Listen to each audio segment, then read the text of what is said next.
You heard about this lawsuit that was newly filed this week against the Lane County Sheriff's Office, the Lane County Fair Board, County Fair. Um, I want to start with when you heard about the actual incident itself. So we're looking back at July 2023. This case came forward to our branch and myself in a former capacity with the city of Eugene. Myself and our former branch president, Miles Pendleton, responded to the incident.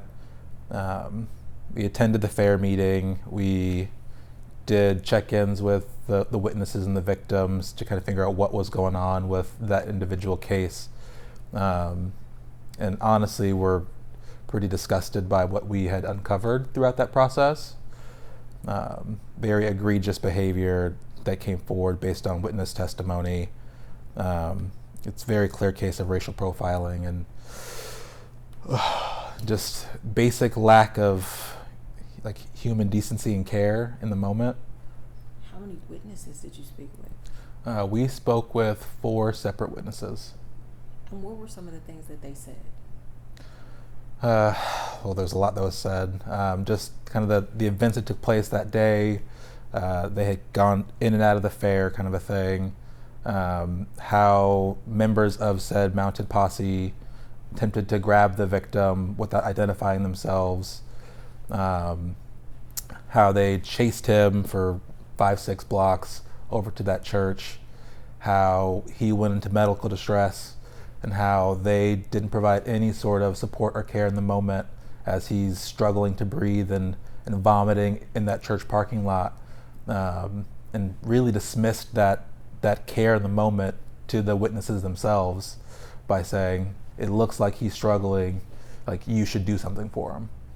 So where does the NAACP currently stand on this case?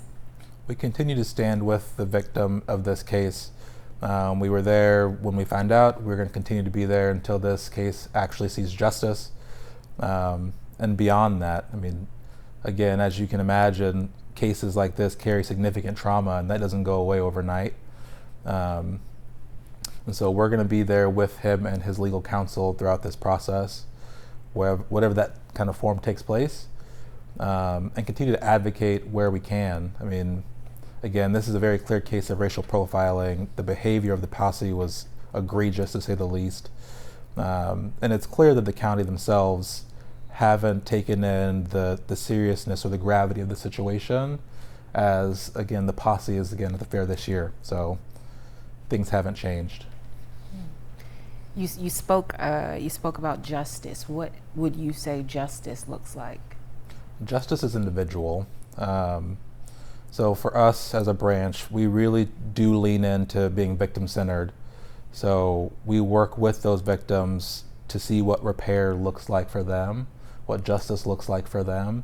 We never want to kind of step in and assign what that's going to look like for that individual victim. Now in this case, they're filing a civil rights case, and it's in civil court. They're looking for, some of that harm repair there financially. So that's one part of that justice. Community side of this aspect, realistically, the Lane County Mounted Posse shouldn't exist. We all know how painful and hard that racial history behind the Mounted Posse actually is. We spoke about it in our own press statement recently, how it evokes the history of slave catchers and how they just the fact that we're in 2025 and knowing that Oregon has the racial history and exclusionary laws that it does, for us to still have an organization or group called a mounted posse makes no sense. They're either being intentionally or willfully ignorant of the history there. If they want to have a search and rescue function, by all means have a search and rescue function, but you don't need to have a search and rescue function named a mounted posse.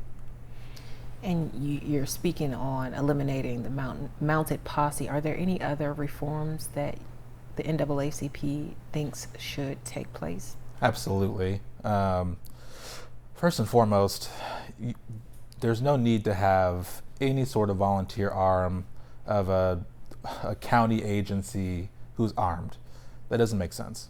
From a risk perspective, from a safety perspective, empowering volunteers with firearms in any capacity doesn't make sense for a government entity. Secondly, there needs to be some level of training and education if you're going to bring victims in or volunteers in to provide this service, particularly public safety, and not adequately train them on kind of addressing their own biases, on providing basic medical care in moments of distress, how to follow basic command structure. Like, why are we bringing folks in to do that? You're putting those individuals at risk, you're putting the community at risk. It's clear that there's not enough training being put into these programs and services. So providing adequate training is a must. And then just some level of accountability and ownership. I mean, the county has known about this case for 2 years now. Clearly, again, they haven't changed their perspective or behavior on it, as the mounted posse still continues to exist. They're still at the same location that this incident took place in. And I mean, most folks hadn't heard about this incident until recently because of the attorney sharing that information. The county didn't step forward and do this work themselves. The county didn't come forward and share the information or take ownership. They've kind of, again, they deflected that. So they need to step up and own what's theirs in this moment, and work with the community to determine what moving forward looks like. And ideally, again, change. They need to change their processes and behavior and not just give us more of the status quo. And Dre, from the unique perspective of a Black man in Lane County, how could you say this is impacting Kev Hill still 2 years later? Like I said a moment ago, this is a very heavy case. It's being in a space, a state like Oregon, or in Lane County in particular, where, I mean, we make up a very, very small minority as it is. And to come and visit our community, you know, looking to see what our community has to offer and enjoy that time with his friends, his loved ones, and to be suddenly grabbed and snatched in the way that he was, very reminiscent of what we're seeing in kind of ICE tactics currently. It's terrifying. I mean, someone you don't know trying to grab you without identifying themselves, and then you fleeing for your own safety, your own well-being, being chased down in that way, going into a moment of medical distress and not being provided any level of care it's inhumane. And that carries significant trauma.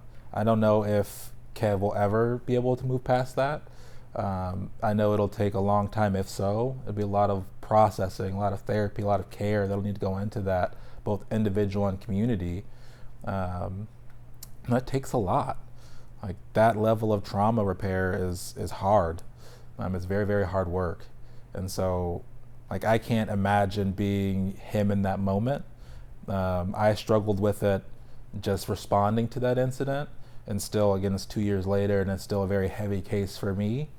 Just seeing both how that situation unfolded, how heavy it was for the victim and the witnesses at the time, and how they carried that, and then how the systems that perpetrated this harm took no ownership of accountability of it. Is just, again, we're more of the status quo, where it seems like it's okay to do this to Black bodies. And it's hard to witness, it's hard to live through, and change is long overdue. The lawsuit states that there was a current sergeant and a former Lane County sheriff, part of that group that went after Kev Hill. How many people were a part of that group that was after him? Yeah, I'm not sure the full scope of details in terms of the mounted posse staffing for that moment.